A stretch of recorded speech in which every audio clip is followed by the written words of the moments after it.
आप सभी को राम राम। आज मैं आप सभी को षटतिला एकादशी की कथा सुनाने जा रही हूँ। द्वापर युग में एक बार भगवान श्री कृष्ण युधिष्ठिर को सभी एकादशियों के बारे में बता रहे थे। युधिष्ठिर ने पूछा, हे केशव, कृपया बताइए माघ मास के कृष्ण पक्ष में कौन सी एकादशी होती है, उसके लिए कैसी विधि है और उसका फल क्या है। श्री भगवान कृष्ण ने मुस्कुराते हुए जवाब दिया, सुनो कुंती पुत्र, माघ मास के कृष्ण पक्ष की जो एकादशी है वह षटतिला एकादशी के नाम से विख्यात है। वो सब पापों का नाश करने वाली है। इस दिन तिल मिले हुए पानी से स्नान करें, तिल का उपटन लगाएं, तिल से हवन करें, तिल मिलाया हुआ जल पिएं, तिल का दान करें और तिल को भोजन के रूप में ग्रहण करें। इस प्रकार 6 कार्यों में तिल का उपयोग करने से यह एकादशी षटतिला एकादशी कहलाती है। अब तुम पाप हारिणी कथा सुनो, जिसे मुनि श्रेष्ठ पुलत्स्य ने दालभ्य से कहा था।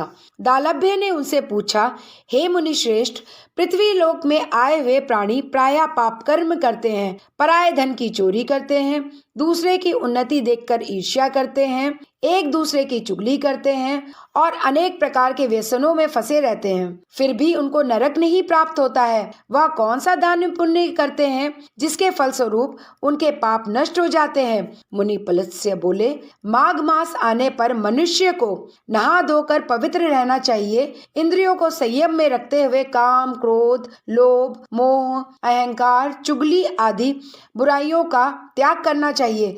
भगवान का स्मरण करके जल में पैर धोकर भूमि में पड़े हुए गाय के गोबर का संग्रह करें, उसमें तिल और कपास मिलाकर 108 कंडे बनाएं और माघ मास में जब आद्रा या मूल नक्षत्र आए तब कृष्ण पक्ष की एकादशी करने के लिए नियम ग्रहण करें। स्नान करके पवित्र होकर शुद्ध भाव से श्री विष्णु भगवान का पूजन करें। कोई भूल हो जाने पर श्री कृष्ण का नामोच्चारण करें। रात को जागरण और होम करें। चंदन, अर्गजा, कपूर, नैवेद्य आदि सामग्री से श्री विष्णु भगवान का पूजन करें। खिचड़ी का भोग लगाएं।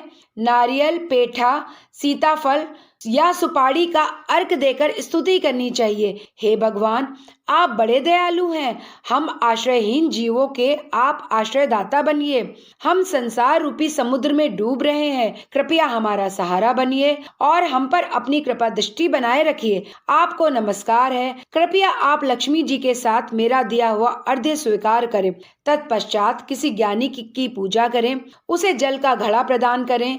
दान करते समय ऐसा कहें, इस दान के द्वारा भगवान श्री कृष्ण मुझ पर प्रसन्न हो। अपनी सामर्थ्य के अनुसार किसी जरूरतमंद को काली गाय का दान करें। तिल से भरा हुआ पात्र भी दान करें। पात्र में भरे हुए जितने तिलों का दान होता है उतने 1000 वर्षों तक वह स्वर्ग लोक में प्रतिष्ठित होता है। मुनि पुलत्स्य से आगे कहते हैं, एक समय नारद जी ने भगवान विष्णु से भी यही प्रश्न किया था। भगवान विष्णु जी ने जो षटतिला एकादशी का महत्व नारद जी से कहा वही मैं तुमसे कहता हूँ। प्राचीन काल में पृथ्वी लोक में एक ब्राह्मणी रहती थी। वह सदैव व्रत किया करती थी। एक बार वह 1 मास तक व्रत करती रही। इससे उसका शरीर अत्यंत दुर्बल हो गया। वह बहुत ही बुद्धिमान थी, लेकिन उसने कभी भी किसी ब्राह्मण देवता या जरूरतमंद को अन्न या धन का दान नहीं दिया था।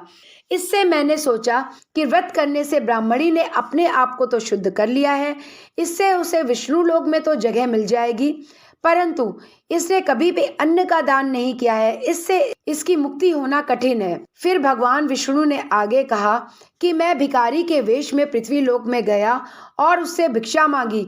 वह ब्राह्मणी बोली, महाराज किस लिए आए हो? भगवान ने मौन रहते हुए भिक्षा पात्र आगे कर दिया। क्रोध में ब्राह्मणी ने मिट्टी का एक ढेला भिक्षा पात्र में डाल दिया। भगवान उसे लेकर स्वर्ग लोक में लौट आए।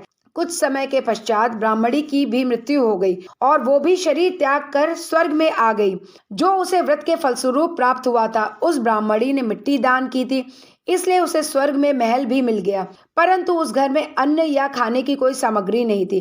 घबराकर वह मेरे पास आई और पूछा कि हे भगवान, मैंने तो आपकी पूजा और व्रत किए थे, फिर भी यहाँ अन्न या अन्य खाद्य सामग्री नहीं है, इसका क्या कारण है? इस पर मैंने कहा, तुम अपने महल में जाओ, वहाँ देवर्षियाँ आएंगी तुमसे मिलने। उनसे पहले षटतिला एकादशी व्रत की व्रत पूजन विधि सुन लेना, फिर द्वार खोलना। मेरे ऐसे वचन सुनकर वह वापस घर चली आई। जब देवर्षियां आईं और द्वार खोलने को बोली, तब अंदर से ब्राह्मणी बोली, आप पहले मुझे शर्तिला एकादशी का महत्व बताइए। तब उनमें से एक देवर्षि ने शर्तिला एकादशी व्रत की व्रत पूजन विधि बताई और उसके महत्व के बारे में भी बताया। तब ब्राह्मणी ने द्वार खोला। देवर्षियों ने अंदर जाकर देखा कि ना तो वह गंधर्वी है ना असुरी है, वह तो पहले जैसी मनुष्य है। ब्राह्मणी ने उनके कथनानुसार व्रत किया, जिसके प्रभाव से वह सुंदर और अति रूपवती हो गई। उसका घर अन्न इत्यादि खाद्य सामग्रियों से भर गया। अब ब्राह्मणी के सभी कष्ट दूर हो गए और वह विष्णु भगवान की कृपा से मोक्ष को प्राप्त हुई। जिस प्रकार ब्राह्मणी को मोक्ष प्राप्त हुआ, भगवान आप सभी को उसी प्रकार से मोक्ष प्रदान करना और सभी पर अपनी कृपा बनाए रखना।